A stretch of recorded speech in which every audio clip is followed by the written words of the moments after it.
Salut à tous, petite vidéo ici pour vous expliquer en quelques mots, quelques séquences, tout ce que je mets en place pour préserver ce merveilleux biotope.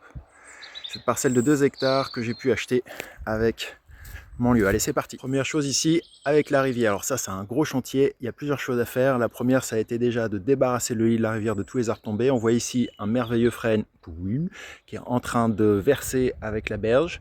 Et en fait, vous allez voir un petit peu plus loin que ici, j'ai coupé déjà un des troncs à l'automne dernier parce qu'il était encore plus penché que celui-là. Alors avoir des troncs qui sont vraiment en déséquilibre en porte-à-flot, ça a tendance à abîmer les berges sur le long terme et il vaut mieux un petit peu anticiper. Sur la même souche, on a d'autres troncs, donc c'est pas un arbre qu'on va tuer. On voit en plus qu'on a des repousses ici qui ont déjà commencé à rebâtir la verticalité, donc c'est vraiment lui rendre service que de couper petit à petit tout ce qui penche. C'est le tronc de frêne que j'ai coupé à l'automne. Ce qui est importante quand on abat du bois, ici on a des arbres fraîchement abattus, c'est aussi certaines essences ou certains bouts de bois qui sont pas forcément intéressants de laisser des tas de bois en place. Ça ici c'est un tas de saules dont j'avais pas l'utilité il y a peut-être presque 10 ans maintenant, et en fait on voit que ça crée ici une niche. Je suis prêt à parier que c'est plein de crapauds, plein de bestioles, plein de vie, de décomposition, c'est des niches à bactéries et ça rend vraiment service au milieu. Une chose à faire ici, très importante, sur ce lit de rivière qui fait à peu près 8-10 mètres de large, on voit que c'est déjà une belle petite rivière. Ici on a une amplitude, un delta de niveau d'eau entre l'été et au plus fort et au plus faible du tirant d'eau, on a plus d'1,20 m de différence, donc c'est vraiment un endroit qui tire énormément, qui gratte beaucoup sur les berges. Dès qu'il va y avoir un obstacle dans l'eau, un arbre qui tombe pendant l'hiver ou quoi que ce soit, ça va dévier l'eau et ça va venir jouer sur les berges, ça va venir creuser la berge. Donc la première chose à faire, ça a été de replanter. On voit ici tous ces petits arbres qui sont là, tout ça c'est des choses que j'ai replantées moi-même. Donc ça c'est des ormes et ici des zones, j'ai alterné 1 sur 2 et de temps en temps j'ai mis des frênes. Ça c'est des arbres qu'on appelle, font partie de la végétation ripicile. Ça c'est des arbres qui vont venir avec leurs racines vraiment conforter, consolider les berges. Elles ont des racines extrêmement tissées, extrêmement denses, extrêmement prolixes, et ça va venir vraiment faire du bien. On voit qu'il y en a un, voilà, ça a 6 ans, ça a monté les plus hauts, maintenant ils sont à peut-être 7-8 mètres de haut, et donc ça c'est parfait, c'est super. Je vais pouvoir commencer à tailler, et on voit que ce sont en plus des arbres que j'ai des variétés, des espèces que j'ai sélectionnées pour ça. C'est que quand on va couper ici, l'année dernière, on a un arbre qui est tombé dessus, donc ça a été coupé proprement. Et on voit qu'à N+1, en fait, tout ça là, toutes ces branches qui sont ici, on voit toutes ces repousses là, tout ça, ça c'est de la branche qui est repartie. En fait, ça va venir densifier le volume de branches à la base, et aussi également avoir une action sur les racines, et ça va venir renouveler l'arbre. Ça s'appelle une taille en tétard, et ça c'est vraiment quelque chose qu'il faut apprendre à suivre et à maîtriser, parce que ça va permettre à des arbres déjà de ne plus représenter de danger pour les berges, de ne plus verser, de ne plus arracher la berge, et en même temps de fournir du bois de manière régulière sans avoir à mourir, parce qu'en ne laissant jamais un diamètre trop important s'installer, l'arbre il est toujours assez prompt à se renouveler et il va faire des nouveaux troncs et des nouvelles branches tout le temps. Donc ça c'est vraiment quelque chose comme un pacte de longévité qu'on va passer avec les arbres. Ici on est sur une partie qui est presque au niveau de l'eau, on voit qu'on a encore un petit peu d'eau ici dans la rigole, on est presque au niveau de la rivière. Donc cette année ça a été hyper humide, ça a été sous l'eau tout le temps, et en fait moi quand je vais venir couper des arbres ici, je vais me repérer, je vais essayer de faire une coupe qui va être raisonnée, qui va se mobiliser sur le nettoyage principalement et l'anticipation. Le saule, c'est un arbre qui a une durée de vie assez courte, c'est-à-dire 30-40 ans, grand max 20-30 ans dans la moyenne. Ici on voit par exemple cette branche ici, là, tac, vous voyez qu'ici il n'y a plus rien au bout. Et en fait ça veut dire une chose, ça veut dire que notre bois il est mort déjà de l'année dernière. Et si on regarde bien, la branche qui est là, ici, c'est pareil. Il va y avoir juste une toute petite branche étiolée. On appelle ça étiolée quand ça tire tellement vers le haut qu'au final, la sève, elle a même du mal à être pompée jusqu'au bout. Et moi, je vais me repérer comme ça. Ici, on a quand même la chance d'avoir un bosquet qui est assez fort, assez puissant, avec des gros troncs. On sent que ça respire la bonne santé. Par contre, on va voir ici, voilà, celui-là, il est un peu plus chétif, il est penché. Toutes les branches, elles sont un petit peu allées dans tous les sens. On voit que ça tire, et tout ce qui est vivant, en fait, c'est juste le petit bout là-haut. Donc ça, on sait que c'est pas bon. Si l'arbre il a une chance de survie, ça va être en le taillant à la base et en repartant du bas, simplement parce que la pompe à sève n'est pas suffisante. La stratégie normale d'un saule, c'est de monter comme ça, jusqu'à temps qu'il puisse plus, de tomber, soit de s'arracher, soit de casser sa branche principale, son tronc, et de repartir de la base, va pouvoir refaire des racines sur n'importe quelle épaisseur de bois. Nous, on va anticiper là-dessus. Soit on va couper juste la moitié du tronc, et de sorte à ce que le tronc il tombe vers le bas et puis qu'il puisse repousser. Je vais vous montrer ça juste après. Soit on va couper carrément à la souche, et ça je vais vous le montrer aussi. Et du coup, ça permet vraiment à la souche de se régénérer. Quand elle est en bonne santé, qu'elle a de la vigueur, à ce moment-là, elle repart très très bien. Et si elle repart pas, c'est qu'elle avait pas tant de vigueur et que de toute façon, c'était un arbre qui était moribond, on appelle ça. Ça veut dire que ça occupe de l'espace, ça prend de la lumière et ça ne permet pas à d'autres arbres de se déclencher avec une vigueur plus saine. Voilà, ça c'est un arbre qui a été coupé l'année dernière. On voit que j'ai mis des petits coups de tronçonneuse et que j'ai laissé une partie vivante ici. Ça s'appelle du plessis quand on va venir en faire plusieurs et qu'on va même pouvoir les tresser. Et on voit quoi à la base ici, à la souche, pardon, on a toute une panoplie de petites branches ici qui démarrent. Et regardez bien, là, sur le long des branches, sur le long du tronc, on a des nouvelles branches. Et tout ça, c'est des branches qui vont repartir à la verticale, qui vont être des nouvelles branches, des nouveaux arbres.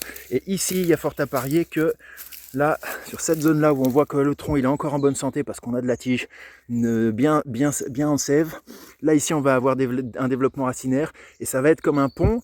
Et le sol, il va fabriquer des racines à chaque fois qu'il va toucher le sol comme ça. Donc ça, c'est vachement bien. Ça va nous créer un rideau végétal et en même temps, ça produit du nouveau bois pour un arbre qui était en train de s'étioler, en train de mourir. Un exemple de 2 souches qui ont été coupées l'année dernière. On voit déjà, ou il y a 2 ans, celle-là, on voit déjà qu'on a de la belle branche, on a une belle vigueur. Le fait d'avoir coupé ces arbres en tétard, ça fait qu'on va avoir tout un réseau de branches qui va repartir de là. Un nouveau bol. Ici pareil, la même manière. Là ici j'avais même anticipé en créant ce qu'on appelle un saturage, c'est-à-dire qu'on va préparer l'arbre en lui mettant juste une petite entaille au niveau de l'écorce. Lui ça va lui donner un signal, s'il est prêt à tomber, s'il est prêt à se renouveler, en fait il va partir directement. Ce qui fait que là en fait j'ai même pu attendre 1 an pour le couper, qu'il est déjà débranché. Alors ça c'est vraiment le top parce que vous voyez qu'ici, toutes ces branches là, voilà, tout ça, ça c'est un arbre qui va bien repartir.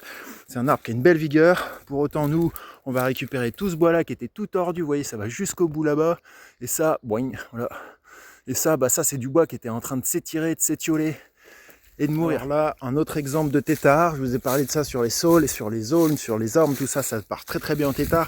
La plupart des feuillus vont plus ou moins le faire. Il y en a qui vont vraiment systématiquement partir. Les ormes, le châtaignier, tout ça. Le chêne, c'est un petit peu plus compliqué. Ça va être 1 sur 2, 1 sur 3, quelque chose comme ça. Mais là, on va avoir, par exemple, sur ce sujet-là, on va avoir vraiment une vigueur. Alors, on a toute une partie qui est morte. Par contre, on a une partie des branches qui est en haut ici. Voilà, donc ça c'est bien de voir qu'on a une partie qui va mourir, qui va laisser la place. Par contre, l'arbre, naturellement, il a sélectionné déjà ses branches et il va pouvoir créer quelque chose de vraiment très fort. Voilà, et là, en fait, c'est les premières années, donc on a beaucoup de petites feuilles.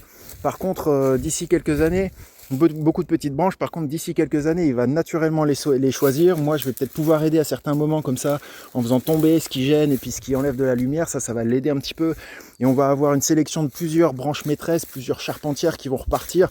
Et on va avoir un arbre qui va être extrêmement prolixe en petites sections, qui va être beaucoup moins dur, beaucoup moins lourd, beaucoup moins dangereux. Nous, on a tout intérêt, quand on travaille à la main, à repartir sur des usages comme ça qui sont plus ressemblants à ce que les paysans d'autrefois faisaient. Je vous ai parlé tout à l'heure de laisser du bois sur place. Alors, je l'ai fait avec du saule, des vraies belles sections de saule, mais il y a aussi tout le restant des arbres. Là, ici, j'ai quelques arbres abattus. On va voir ça juste après. Mais alors, il y a un intérêt à mettre toutes les branches, tous les résidus sur un beau tas parce que ça va créer des zones de fraîcheur, des zones d'humidité, des zones où finalement où la vie elle va pouvoir pulser et d'une année sur l'autre les tas ils vont descendre et ils vont s'accumuler, ils vont s'agréger et ils vont se décomposer pour se mettre dans la biologie de la forêt et ça va être hyper intéressant. C'est un refuge et une zone de création. Une des choses qui est hyper importante aussi, c'est créer des belles allées. Donc là moi j'ai un tout petit tracteur qui est juste nécessaire pour porter mon bois. On voit que j'ai des allées ici qui sont bien formées, ici, là. Voilà, et ça va me permettre d'accéder partout dans ma forêt en passant toujours au même endroit, créer des zones bien définies. Et alors du coup, on va avoir des zones vraiment entre les passages qui eux vont être vraiment complètement laissés sauvages, préservés. Et juste au moment où je vais abattre un petit peu, je vais venir nettoyer la zone, faire rentrer de la lumière. Mais pour autant, le reste du temps, c'est une zone qui va complètement être préservée. On a vraiment quelque chose qui est pratiquement intouché ici. Et ça va permettre de respecter au mieux les surfaces. Des choses qu'on voit un petit peu encore ici. Là, j'ai déjà un petit peu abattu. Mais là, ici, en fait, moi, quand j'abats des arbres dans ce genre de couvert un peu dense comme ça, je vais ici, on est en hiver, donc on voit bien la lumière pénétrer, mais en fait ici, il faut savoir qu'en été, il n'y a plus du tout de lumière directe au sol. Ce sont des biotopes qui sont complètement bouchés, et pour autant, tous les arbres n'ont pas la même vigueur, et ils n'ont pas, on voit bien qu'ils montrent pas les mêmes signes d'allant vers le haut. Donc moi, je vais rechercher la verticalité, et on voit qu'on peut comparer entre un tissu un peu dense comme ici, où on n'a rien de très vertical, il y a quelques arbres verticaux, mais la plupart sont vraiment encore tout tordus de partout. Là ici, on va avoir sur cette zone-là, une zone qui a été vraiment calculée, on va dire, au niveau de l'abattage pour garder les arbres avec la génétique la plus droite, la plus verticale, la plus allante vers le haut et vers le soleil. Et ça va nous permettre d'une part déjà, a priori, génération après génération, de sélectionner des arbres qui ont un patrimoine génétique qui va plutôt favoriser la pousse vers le haut, plutôt les grandes verticalités. Et deuxièmement, ça va permettre aussi de faire rentrer de la lumière, même en plein été. On voit que les houppiers encore sont assez étroits. Ils vont prendre encore quelques années, ça a été fait depuis 2 ans, mais ils vont prendre encore quelques années pour venir investir l'espace, le volume vide. Et en attendant, ça fait de la lumière qui repousse, qui va permettre aux arbres vers le bas de pousser. Ici par exemple, ils ne sont pas encore partis. Voilà, on a ici principalement des châtaigniers et des hêtres qui vont pousser ici en Bretagne. Et ça vient, on le voit un peu moins sur la vidéo, mais il y en a vraiment, allez, tous les 3-4 mètres, chose qui n'était pas du tout courante avant dans cette partie de la forêt. Ça va vraiment permettre de relancer un petit peu la vie au niveau du sous-sol, alors que de ce côté-là, on a surtout de la ronce, on a surtout des petits arbres qui sont malades, qui sont chétifs, et qui n'ont pas, de toute façon, qui n'ont pas d'espérance de vie, qui sont en train de mourir. Donc ceux-là, on va les supprimer en avance, on va utiliser le bois à bon escient, et puis derrière, par contre, ça va vraiment permettre à de la lumière propre de remonter. Vous voyez, on voit là ici, par exemple, celui-là, extrêmement vertical, très très beau, bien droit, ça c'est un chêne. Après, on a des châtaigniers, alors ceux-là, c'est sûr, ils vont être beaucoup plus verticaux, mais sinon voilà, on va venir s'attacher à sélectionner les arbres qui sont et en bonne santé et bien droits, et ça va nous permettre de favoriser les arbres et une forêt en bonne santé en général. Regarde, ça c'est un petit hêtre, voilà, il a encore ses petites feuilles là, ça c'est bien, on les voit bien en ce moment parce que comme il n'y a pas les autres feuilles et qu'elles ont les petits hêtres là, elles gardent encore les feuilles de tout l'hiver, du coup on les voit bien apparaître dans le couvert de ronces là. Et ça c'est vraiment intéressant, ça c'est des arbres qui ont déjà 4-5 ans, qui sont apparus pile au moment où j'ai commencé à ouvrir, et ça c'est parfait, c'est tout ce qu'on veut, c'est des arbres qu'on appelle de seconde génération, les châtaigniers et les hêtres, des arbres qui peuvent vivre excessivement vieux, et qui vont avoir besoin, pour déclencher la levée de dormance des graines, qui vont avoir besoin d'un couvert protégé par le dessus.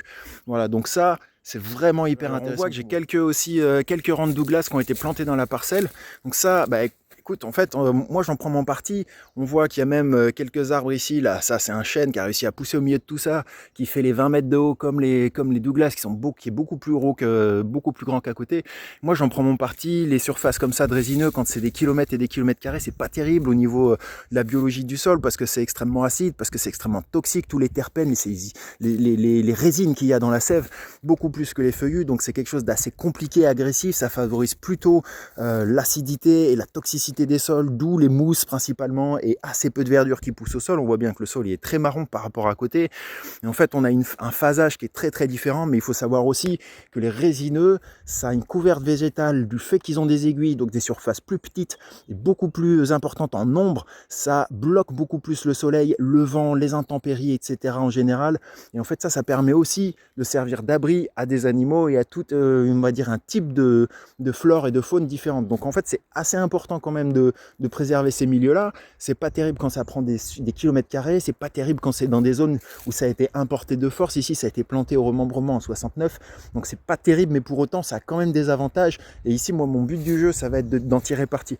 Donc on voit une autre chose aussi, là-bas, par exemple, comme on a des résineux, on a aussi des graines, et petit à petit, on va aussi avoir, grâce à mes ouvertures, voilà, des nouveaux plants qui vont se mettre. Et alors, petit à petit, on va avoir des arbres qui sont naturels, qui ont envie de pousser. Et quand moi je vois ça, moi je me dis, pour l'instant je vais pas aller l'enlever. Ce que je vais faire, je vais même l'aider un petit peu. Donc là mon job, ça va être de commencer à veiller à ce qu'il monte bien. Donc là, pas de problème. Celui-là en plus, il a perforé tout seul le couvert roncier, donc très très bien, très vigoureux, très fort. On voit par contre qu'il y a des branches par en bas là qui servent à rien. Tout ça, ça va être à cette hauteur là, à hauteur de mon bassin, ça va être enseveli sous la ronce. Et en plus de ça, les branches, elles vont servir à la ronce d'appui. Donc on va éviter tout ça. On va en plus pousser l'arbre à monter vers le haut. Et ce qu'on va faire, c'est qu'on va juste simplement un petit coup de tronçonneuse ou de sécateur et je vais enlever toutes les branches du bas jusqu'à la hauteur de hanche. Et ça va me permettre une chose très intéressante, c'est que du coup l'arbre il va se dire tiens, j'ai plus de branches en bas, je vais continuer à pousser, ça va le stresser un petit peu dans le bon sens du terme, ça va le pousser à monter, lui ça va l'aider à aller chercher la lumière et pour autant il sera un peu moins envahi par les ronces. Donc ça c'est parfait. Et je vais le faire monter jusqu'à temps que il trouve son équilibre dans le biotope. Et peut-être un jour, en fait ce sera lui qui va être coupé ou l'arbre d'à côté, on verra, mais en attendant, pour l'instant il pousse. Et en plus de ça, vous voyez, juste derrière, il y a, voilà, ça c'est un petit châtaignier encore, qui a toutes ses chances aussi. Voilà, je reviens vite fait, je vais balayer ici sur ce plan. Ici on a un espace assez large, alors pour vous montrer, on est en bas, vous verrez juste après, on est en bas d'une petite butte. Moi c'est un versant nord ici, donc ça veut dire que là je regarde vers le sud. Et donc comme ici j'ai une côte, ici en fait on est dans une zone extrêmement protégée du soleil, qui va être beaucoup plus fraîche, qui va être plus en retard, quasiment de 2 semaines par rapport au haut, par rapport à la partie qui est bien exposée. Et pour autant, il y a des intérêts quand même, parce que le fait que le soleil soit loin, ça pousse les arbres à partir vers le haut, et en même temps, ça fait des sujets extrêmement forts. Parce que s'ils arrivent à vivre dans ces conditions-là, ça fait des arbres qui sont d'autant plus costauds. Et ici, vous voyez que c'est une zone que j'ai quasiment entièrement déboisée, juste au prix de, allez, il y a 5 arbres de couper. Et là, juste derrière, en fait, toute cette bande-là, c'était une zone qui était naturellement moins dense. Genre vraiment c'est une forêt spontanée, donc spontanément, naturellement c'est une zone qui a été assez peu densifiée. La décision que j'ai prise moi ici, en coupant des arbres qui étaient beaucoup plus étalés, beaucoup moins verticaux, ça a été de couper ces arbres-là en gardant quelques-uns dans les bordures et de libérer une zone ici qui va être une zone où je vais pouvoir planter, renouveler, ramener des variétés qui sont des variétés endémiques. On achète ça en pépinière forestière sur des plants qui sont choisis par moi pour mes usages, mais aussi par rapport au biotope. Donc on essaye de faire des choix intelligents pour tout le monde. Donc ici, l'idée c'est par exemple de mettre des merisiers. Les merisiers, c'est des arbres qu'on trouve partout ici, qui vont faire des petites merises, ça nourrit les oiseaux, c'est des arbres qui sont extrêmement poussants. Et moi de mon côté, comme je suis potier et que je cherche du bois à pouvoir exploiter, c'est aussi des arbres qui sont extrêmement favorables à la taille en tétard et qui en même temps vont être très poussants, vont donner beaucoup de bois.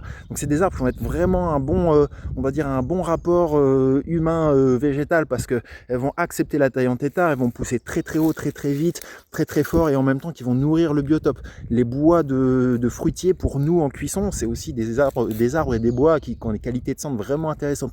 Donc le fait d'ouvrir des zones comme ça, de manière claire, on va avoir, comme je disais tout à l'heure, des zones où on va faire un vrai ménage et on va laisser la lumière rentrer pour favoriser la repousse naturelle, et on va avoir des zones où on crée des vraies ouvertures, tout ça pour venir manuellement remettre des essences et réimplanter des variétés qui font sens dans le biotope. Tiens, voilà, je suis en train de monter petit raidillon, la petite pente là pour remonter en haut et vous montrer le verger. Mais là, en attendant, je vois ça c'est un vrai sujet qui est intéressant. J'ai vu quelqu'un qui en parlait il n'y a pas très longtemps sur les réseaux. Ça, c'est un arbre qui était historiquement mort sur pied. Et là, on a encore un résidu de souche qu'on voit là-bas entre les deux arbres, là dans l'espace tout fin. Et ça, c'est un arbre en étant mort sur pied qui donne de la valeur nutritive en verticale dans la forêt. C'est-à-dire qu'en l'air là-haut, quand tu as un arbre qui est mort sur pied, en fait, il y a des tas de bestioles qui vont pouvoir aller piquer dedans, les pics qui vont aller se nourrir dans les bois, dans le bois en piquant des larves, des choses comme ça. Il y a des tas d'insectes qui vont nicher à l'intérieur là-haut, et ça en fait c'est des choses qui vont jamais avoir leur équivalent à l'horizontale. Alors c'est un arbre qui est tombé maintenant, en fait il est très bien par terre, il va y rester, et maintenant il va pouvoir amorcer un autre cycle, il va pouvoir nourrir le sol. Donc les deux sont hyper importants, d'avoir des arbres qui sont morts sur pied. Ça peut vraiment être intéressant aussi. On est en haut de la forêt, c'est une partie qui est encore bien exposée, on a le côté sud ici, voilà. Et alors quand je suis arrivé, vous voyez ici les petits arbres qui sont là en bordure, qui font là 3 mètres de haut à peu près, 2-3 mètres de haut. Maintenant en plein été, ça me fait juste un petit rideau végétal, c'est parfait, ça coupe le vent, ça protège, et en même temps pour autant c'est pas dangereux, ça a pas, on va dire, sur un rang d'arbres comme ça, le moindre couvent ça peut tomber. Historiquement, quand on avait des talus, on avait des arbres qui poussaient, mais on les laissait jamais grandir aussi grands. Là maintenant il y a toutes 2-3 générations qui ont complètement lâché l'affaire, et on se retrouve avec des arbres qui font 15-20 mètres de haut, qui sont des vrais bras de levier, qui attendent juste un coup de vent pour tomber. Et ça c'est hyper dangereux. Donc en fait moi mon boulot ça a été de recouper ici, et le travail ça a été de relancer une petite zone. Alors j'ai tout dézingué au début, par contre ce qui s'est passé c'est que tout ce qui a voulu repousser, voilà, ça c'est des arbres qu'on repoussait naturellement en tétard. On a des bouleaux, ici on avait un petit chêne, un peu plus loin là-bas. Alors là, vous voyez, il y a plein de branches par terre, il y a plein d'arbres par terre. C'est les premières années, après 10 ans de repousse, où moi, je peux couper du bois. Et ça, c'est hyper intéressant de couper là, à peu près autour des 10 cm. Ceux-là, ils ont encore un petit peu le temps. Ils vont passer dans les années après. On va étaler pour pas tout avoir à faire en même temps. Et voilà, et ça, en fait, ça, c'est des arbres qui vont repousser en tétard et qui vont permettre, vous voyez la souche qui est là, qui vont permettre de créer de la petite branche, du petit tronc, choses qui vont être très facilement exploitables. Alors ça, c'était un Douglas qui était ici, c'est le premier truc que j'ai enlevé, j'en ai fait des planches, j'ai vraiment valorisé le bois et je fais mes rénovations avec. Et là, on voit qu'il y a un petit boulot qui a poussé sur le côté, en fait, c'est très bien. Lui, il a encore de quoi pousser un petit peu. Ici, voilà, allez, il y a un petit chêne sur le côté avec un boulot, chêne, boulot. Ça a encore le temps de pousser. Je dis chêne, non, c'est un saule et un bouleau. Et ici, par contre, on avait aussi un bouleau un peu plus grand. Donc ça y est, il était prêt. Voilà, ça, j'en ai fait mon affaire. Et ça, en fait, le fait de couper sur des petits diamètres comme ça va bien repartir. On va avoir des tas de petits bourgeons dormants sur le côté des coupes, là, ici, qui sont à fleurs, qui vont être vraiment pas loin derrière une écorce qui est pas trop grosse, pas trop liégeuse, pas trop épaisse. Ça va pouvoir repartir facilement. Je vais vous montrer aussi un châtaignier qui a été coupé l'année dernière. Vous allez comprendre que ça, c'est les coupes de l'année dernière. On voit, en fait, j'ai déjà fait le ménage, il y avait déjà beaucoup plus de repousse que ça. Moi, j'en ai coupé une bonne partie, puis j'ai gardé les plus verticales, les plus fortes, les plus épaisses. Et là, en fait, j'ai même coupé les branches latérales, ce qui fait qu'on a des pointes qui sont vraiment verticales, qui vont chercher à aller vers le haut. On voit ici, voilà, c'est des diamètres qui faisaient 10, 15 à peu près, 15, ouais, à peu près un peu plus, ça fait presque 20. Vous voyez qu'ici, le châtaignier, mais en fait, c'est hyper véloce, c'est hyper fort. Ça repart vraiment très très bien. Et là, on va avoir des bois d'ici 6, 8, 10 ans qui va être parfait, qui va pouvoir repartir. Et à nouveau, on va recouper à cet endroit-là. Et vous voyez ici, ça, je vous racontais tout à l'heure par rapport au Douglas. Ça, c'est un qui a repoussé avant. Et là, c'est le boulot que j'avais fait de couper des branches au fur et à mesure. On voit que c'est un arbre qui a excessivement bien poussé, qui va dans la verticalité, qui a moins de nœuds, donc c'est un bois de meilleure qualité aussi, puisque les branches elles vont moins encourager la formation de nœuds. Donc ça va être des fibres beaucoup plus intéressantes. C'est un arbre qui pousse très très bien. Voilà, et là on voit continue.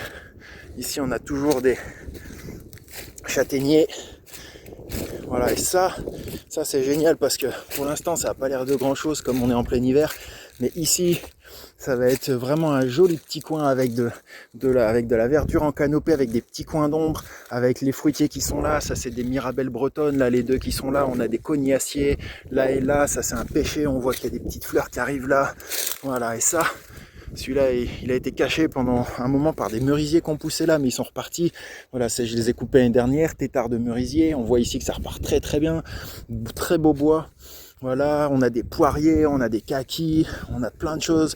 Là-bas, on voit qu'il y a déjà des petites fleurs blanches. Là, on est sur un petit prunus. Je sais plus exactement ce que c'est, mais c'est un petit prunier précoce ou un truc du sud-est. Là, il me semble, c'est Biricocolo, peut-être là-bas. Bref, voilà, du coup, tu vois ici, ça c'est encore, ça c'est une belle, une très très belle souche qui a été coupée en tétard de châtaignier, qui va pouvoir encore vivre pendant quelques années. On voit ici tout ce bois qui est par terre là, c'est le bois qui va enclencher encore des nouveaux cycles. Donc ça, voilà, ça c'est un milieu qui vit excessivement bien et qui va être vraiment très très sympa. On vous montre un autre truc aussi parce qu'avec les tétards, il y a un truc qu'on peut faire. Donc ça c'est un chêne qui avait été coupé en tétard il y a un an je pense, il y a un an ou deux peut-être. Là ici on voit qu'il y a plein de branches, tout ça c'est de la branche très saine qui va bien repousser, donc ça c'est du chêne. Vous voyez qu'ici là, ça ce qui est en feuilles ici, ça c'est des petits rosiers sans épines, des petits rosiers historiques assez anciens avec pas d'épines, des toutes petites fleurs blanches qui sont très faciles, très ouvertes pour les pollinisateurs. Donc ça va être très précoce, ça s'appelle neige d'avril celui-là. Il se bouture excessivement bien, c'est juste des petits bouts de branches. Voilà, on le voit là, des petits bouts de branches que j'ai mis dans le sol l'année dernière. Et en fait, ça a pris tout seul, j'en ai mis 4, les 4 elles ont prises. Voilà, ici il y en a une autre là, il y en a une autre derrière, il y en a une autre là. Voilà, et ça, ça c'est juste au bout d'un an, ça va nous faire des petites fleurs. Et je vous amène là-haut, en fait, ici on a un arbre sur lequel j'avais fait ça déjà il y a des années pour tester. Vous voyez en fait cette branche qui est là, ça là, regarde ça, tac, voilà. Et tout ça, ça c'est mon rosier. Ça veut dire que là, ce chêne qui est là, il a déjà été taillé en plus. Là, les branches secondaires, elles ont été taillées. On a un tétard qui redémarre. Et en même temps, en fait, on a ici le rosier qui est en train de repartir et qui va venir créer de de la vie dans les branches en hauteur qui vont venir protéger du sous-sol. Voilà, vous voyez à quel point on peut vraiment venir densifier, il y a des tas de petites choses à faire. C'est sur un lieu comme ça qu'on va pouvoir voir en se disant bah, tiens il a tout coupé et tout ça, en fait c'est énormément plein de vie, c'est hyper stratégique, ça implique de réfléchir plusieurs années à l'avance et d'être capable de faire confiance à la nature parce qu'elle va pas vous attendre, elle va pas se fâcher que vous avez coupé un bout, elle va continuer à repousser et ça va permettre à la forêt d'être toujours en renouvellement et de donner vraiment énormément.